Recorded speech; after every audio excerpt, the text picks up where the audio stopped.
నిర్మల్ జిల్లా భైంసా పట్టణంలోని మున్సిపాలిటీలో గత 2 రోజులుగా తమ సమస్యలను పరిష్కరించాలని కోరుతూ మున్సిపల్ మల్టీపర్పస్ కార్మికులు ధర్నా చేస్తున్నారు.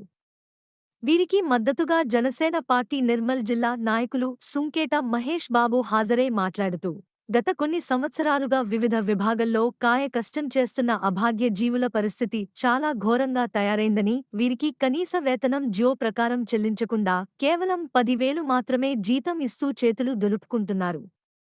మిగతా జిల్లాలోని మున్సిపాలిటీలో ఇస్తున్న దాని ప్రకారం కూడా వేతనం ఇవ్వడం లేదు. దీనికి తోడు పీఎఫ్ పేరిట కొన్ని సంవత్సరాల నుండి అస్సలు డబ్బులు జమ కావడం లేదు.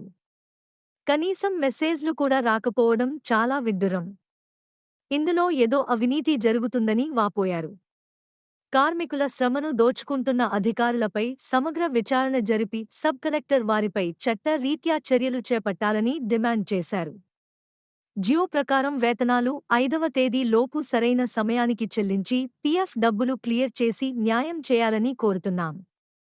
లేని ఎడల కార్మికుల పక్షాన అండగా నిలబడి భవిష్యత్లో జరిగే పోరాటానికి పూర్తి స్థాయి మద్దతు తెలియచేస్తామని హెచ్చరించారు.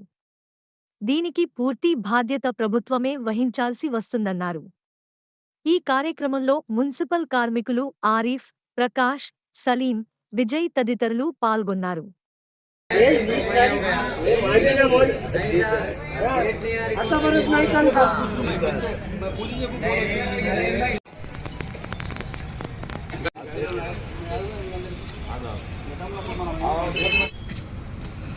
నిర్మల్ జిల్లా భైంసా మున్సిపల్ కేంద్రంలో నిన్నటి నుండి మున్సిపల్ వర్కర్స్ అందరూ కూడా మల్టీపర్పస్ సంబంధించినటువంటి వర్కర్స్ అందరూ కూడా దాదాపు 140 మంది తమ విధులను బహిష్కరించి ఏదైతే జీతాలు పెంచాలని చెప్పి భైంసా మున్సిపల్ కార్యాలయం ముందర ధర్నా చేస్తూ ఉన్నారు. దీనికి నిన్ననే సబ్ కలెక్టర్ గారు ఇక్కడ భైంసా మున్సిపల్ సంబంధించినటువంటి వాళ్ళు బాధ్యులుగా ఉన్నారు. ఇక్కడ మున్సిపల్ కమిషనర్ పూర్తి స్థాయిలో పనులు లేకపోవడం వల్ల సబ్ కలెక్టర్ గారు దీన్ని బాధ్యత తీసుకోవడం జరిగింది.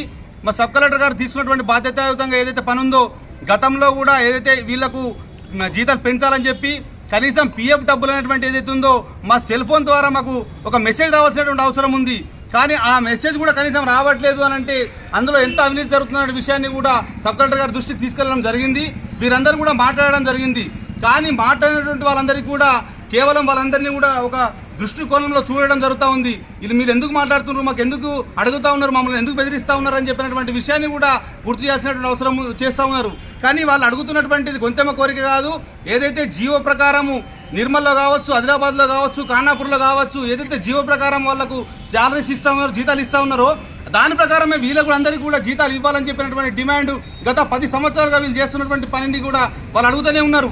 కానీ ఎవరు కూడా కనీసం మున్సిపల్ కమిషనర్ వచ్చారు, ప్రజాప్రతినిధులు మారారు, కానీ ఎక్కడ వేసిన కొంగడ అక్కడైనట్టుగా చందంగా మారుతూ ఉంది. వీళ్ళందరూ కూడా ప్రతిరోజు మార్నింగ్ వెళ్ళి అనేక కాయ కష్టాలు చేసేటువంటి ఈ పనిని ఎవరు కూడా చేయరు. ఈ పనిని ₹1,00,000 ఇచ్చినా కూడా ఎవరైనా కానీ ఈ మున్సిపల్ సంబంధించిన వర్కర్లో పని చేయాలంటే మాత్రం ఎవరు కూడా చేసే పరిస్థితి లేదు. కానీ ఇక్కడ ఉన్నటువంటి వాళ్ళందరూ దళిత, బడుగు, బలహీన మైనార్టీ సంబంధించినటువంటి వాళ్ళే ఉన్నారు. కాబట్టి వీళ్ళందరూ కూడా తమ పొట్టకూడి కోసం ఏదైతే మా జీతాలు పెరగాలని చెప్పి, మా భవిష్యత్తు మారాలని చెప్పి, మా కుటుంబం అంతా బాగుపడాలని చెప్పి వీళ్ళందరూ కూడా ఇక్కడ ధర్నా చేస్తూ ఉన్నారు. అనేక సార్లు కూడా మాకు 10,000 జీతం సరిపోతుందని చెప్పినటువంటి విషయాన్ని వాళ్ళు గుర్తు చేశారు. అయినా కూడా కేవలం ఇక్కడ వాళ్ళు అంటే ఇక్కడ ఉన్నటువంటి వాళ్ళందరూ ఏంటంటే అధికారులు కానీ ప్రజాప్రతినిధులు కానీ ఏం చేస్తూ ఉన్నారంటే మాకు ట్యాక్సులు వస్తలేవని చెప్పి చెప్తా ఉన్నారు. నిజంగా చెప్తున్నా, ఇక్కడ రాష్ట్రంలో మొదటి స్థానంలో మన భైంసా ఉన్న విషయం మేము గుర్తు చేస్తూ ఉన్నాము. ట్యాక్స్ పర్పస్లో మనకు అవార్డు వచ్చింది. మీకు అందరూ తెలియదు విషయం ఇదంతా కూడా. అలాంటి మున్సిపల్ ఉన్నటువంటి కేంద్రంలో ఈరోజు మనకు ట్యాక్సులు లేవు, డబ్బులు రావట్లేదు అని చెప్పి అంటున్నారు. కానీ ఇది సరైన పద్ధతి కాదు. ఎందుకనంటే మనకి ట్యాక్స్ వసూల్లో ఫస్ట్ నెంబర్ 1లో మనమే ఉన్నాం, మనకు అవార్డు వచ్చింది.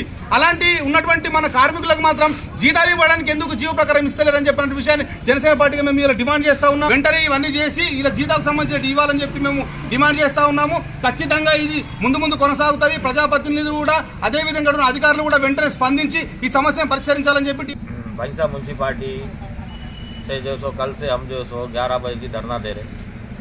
हमार को डी साहब आके कलेक्टर साहब पूछ के गए कि भाई तुम मेरे को ऐसा बोलो मत, और मैं जो सो मार्च अप्रैल तक तनख्वाह बढ़ाऊँगा।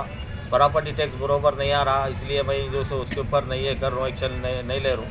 उसके बाद अगर प्रॉपर्टी टैक्स बढ़ेगा तो मैं मार्च अप्रैल में तनख्वाह बढ़ाऊँगा तुम्हारे को। और पीएफ का भी तुम्हारा जो तो मैं क्लियर करूँ बोल के बोले हो, लेकिन खाली हमारे झोले दे रहे लोग, दूसरा कुछ नहीं है।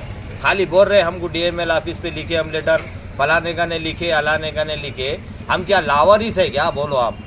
हमारे को कोई ऑफिसर पूछने वाला नहीं है तो हम क्या लावारिस है क्या? हम कल से धरना दे रहे हैं, हमारा कोई पूछने वाला नहीं है। तो आखिर भाई इसकी वजह क्या है? 10,500 में 5 बजे रात से आके गोमूत उठा के हम जी रहे। हाँ, तो हमारे को कोई उसका निर्णय में कुछ निकाले ना कि नहीं, उसका कोई मसला ही निकाल रहे नहीं।